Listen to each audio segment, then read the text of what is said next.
नमस्कार प्रिय विद्यार्थियों, कोटा विश्वविद्यालय कोटा राजकीय महाविद्यालय गंगापुर सिटी के YouTube चैनल पर आपका स्वागत है।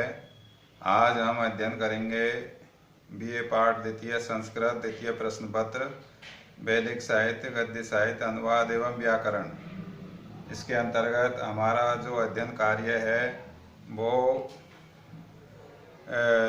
ऋक् सूक्तांजलि के वरुण सूक्त में हम अध्ययन कर रहे हैं।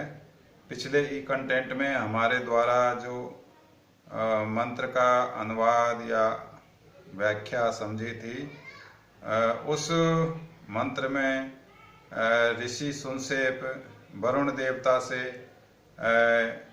प्रार्थना करते हुए कहते हैं, स्तुति करते हैं कि हे वरुण देव, मेरी प्रार्थनाएं, मेरी स्तुतियां आपके समीप उसी प्रकार से पहुंचती है जिस प्रकार से गोष्ठ में गाय पहुंच जाती है।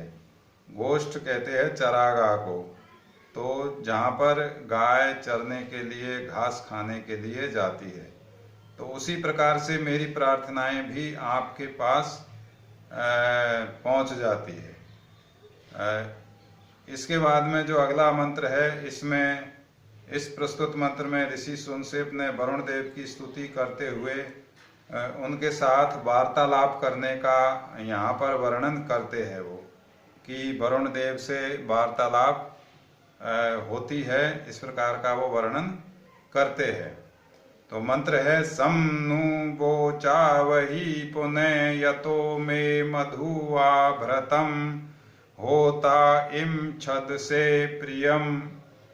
ये मंत्र है। इस मंत्र का जो अन्वय है, नु संवोचावहि यत मे मधु आभृतम पुनः प्रियम होता इव छद से। इस मंत्र में ऋषि सुनसेप, ये मंत्र है जो कि ऋग्वेद के प्रथम मंडल का 25वां सूक्त है, वरुण सूक्त है।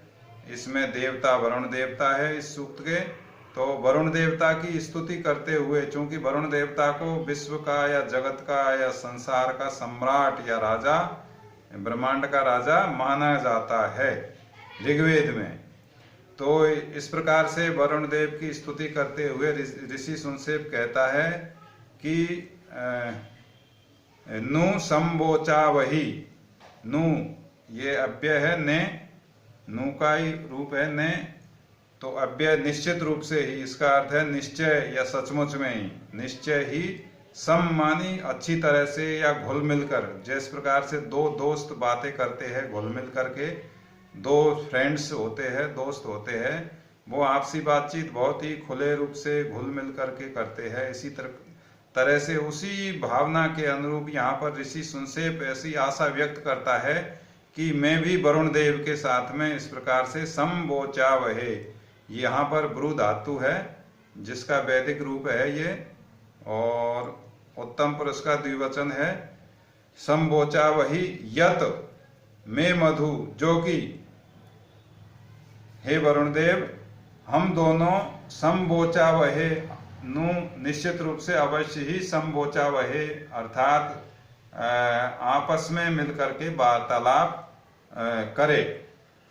क्योंकि यत, क्योंकि मे मधु आभृतम, मे मधु, मैंने, आभृतम मधु, मधु मानी स्वादिष्ट या मीठी या मधुर, आभृतम मानी संपादित की है या बनाई है, क्या, हवि।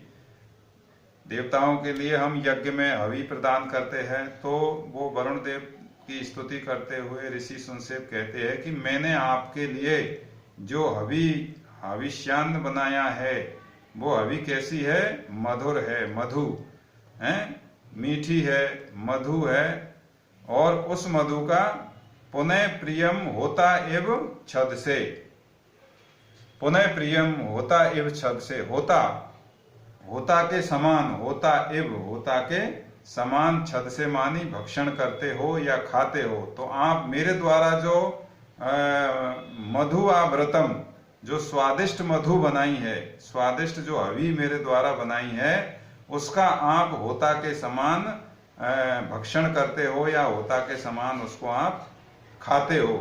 तो इस प्रकार से ये प्रार्थना करते हुए ऋषि सुनसेप कहता है कि मैं जो आपको स्वादिष्ट हवि बना करके लाया हूं, उस हवि को मैंने आपके लिए ही संपादित किया है। आप होता के समान ही उस प्रिय हवि का प्रियम होता एवं छद से, होता के समान उस प्रिय हवि को आप खाते हो या भक्षण करते हो। तो यहाँ पर देखिए, जिस प्रकार से एक दोस्त होता है, वो दोस्त अच्छी तरह से घुल मिल करके वार्तालाप करता है दोस्त से, और उसके साथ वो खा भी सकता है घुल मिल करके, उसमें किसी भी प्रकार की कोई संकोच या शर्म वाली बात नहीं है। तो ऐसा माना जाता है कि वैदिक काल में हो सकता है जो देवता लोग थे वो उपस्थित होकर के जो स्तोता थे, जो होता थे, उनसे वो वार्तालाप करते होंगे। लेकिन कालांतर में लौकिक जीवन में अब वर्तमान में ऐसा माना जाने लगा है कि देवता लोग हैं जो केवल भाव के या भावना के भूखे होते हैं, उनको अग्नि पर या वैसे उनको एक प्रकार से भोग लगाया जाता है। वो केवल भाव के, आपके हृदय का जो भाव है, श्रद्धा है, भावना है, उसके भूखे है। तो उसके उनको केवल भोग लगा करके, और उस जो हवि है या जो प्रसादी कहलाती है, उनको भोग लगाने के उपरांत उसको अन्य जो यजमान लोग हैं, जो स्तुति करने वाले हैं, वो उसको ग्रहण करते हैं। दूसरे अर्थ में यहाँ पर ऋषि सुनसेप का तात्पर्य ये है कि मेरे द्वारा जो सुकर्म रूपी हवि है, मैंने जो अच्छे कर्म रूपी हवि, मेरे जो अच्छे कर्म है, जो त्याग है, तपस्या है, दया है, परोपकार है, ये ऐसे जो मानवीय गुण है, ये ऐसी जिससे कि एक मानव कल्याण हो सके, जगत का कल्याण हो सके, इस प्रकार से गुणों से युक्त उन गुणों की जो कर्मों की हवि है, वो सुफल कर्म है, वो निश्चित रूप से ही आपको स्वीकार्य होंगे, और उन कर्मों के माध्यम से आप हमको उसका अच्छा ही सुफल प्राप्त होगा, आप हमको सुफल प्रदान करोगे। तो इस प्रकार की इच्छा व्यक्त करते हुए यहाँ पर ऋषि सुनसेप है वो वरुण देव की स्तुति करते हुए बतलाते हैं। एक प्रकार से वो वरुण देव से वार्तालाप करते हैं, जिस प्रकार से दो मित्र आपस में वार्तालाप करते हैं। तो इस प्रकार से मैंने बताया है कि वर्तमान समय में तो हम केवल देवता है उनके सामने जाकर के उनको भोग लगाते हैं, प्रसाद चढ़ाते हैं, और ऐसा माना जाता है कि वो उनने पा लिया है प्रसाद। उसके बाद में हम प्रसाद को बांटते हैं, अन्य लोगों में हम प्रसाद पाते हैं। तो ये इसका मंत्र का अर्थ है। इसमें इसको आपको याद करना है, पढ़ना है। इसके बाद में हम अगला मंत्र अगले ही कंटेंट में पढ़ेंगे। थैंक यू, नमस्कार।